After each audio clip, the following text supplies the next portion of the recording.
আজকে আপনাদের দেখাবো ভিভো Y15s ডিসপ্লে লাইট সমস্যার সমাধান। আমরা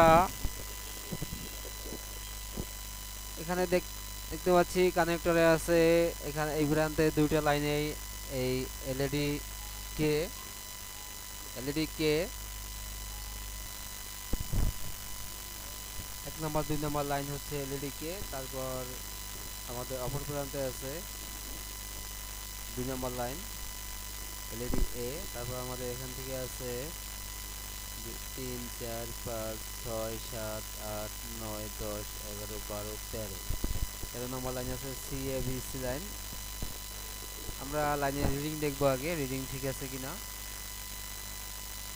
দেখার জন্য আমাদের ডায়োডেতে যাব।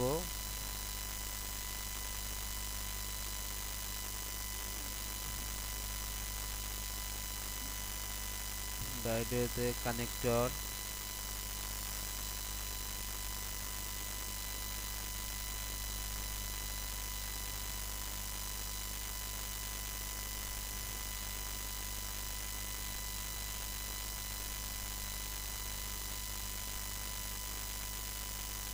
আমাদের এলসিডি কানেক্টরের 2 নম্বর লাইন এলইডি রিডিং হচ্ছে 0.596, আর আমাদের এলইডি কে 1 2 এই দুটো প্রিন্ট একই, এটা রিডিং হচ্ছে 0.004।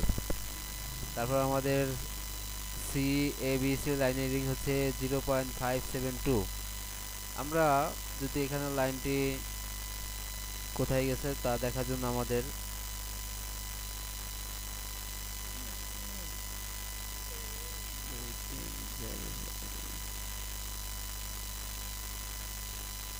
বিটম্যাপে দেখতে পারি। আমরা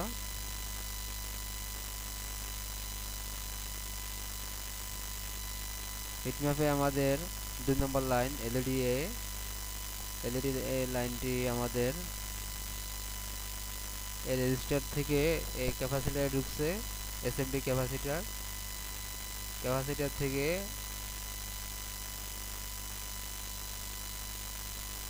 আরেকটি ক্যাপাসিটার ঢুকছে। এটা কিন্তু এক সাইডে গ্রাউন্ড, আরেক সাইডে দিবে, আর নাম্বার হচ্ছে 0.74476। তারপর এই ক্যাপাসিটার থেকে এই ক্যাপাসিটি আছে, তারপর ঢুকছে চার্জিং আইসিতে।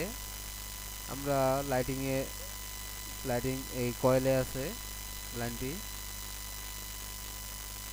এই যে দিকে ঢুকছে লাইটিং কয়েল। আমরা যদি লাইট না আসে আমরা প্রথমে লাইটিং কয়েলটাকে চেক করে দেখব, আর আমাদের বিপিএস পাওয়ার ঠিকমতো আসছে কিনা সেটাও চেক করতে হবে। বিপিএস পাওয়ার যদি আপনার আপ ডাউন করে তাহলে কিন্তু আপনার লাইট জ্বলবে না।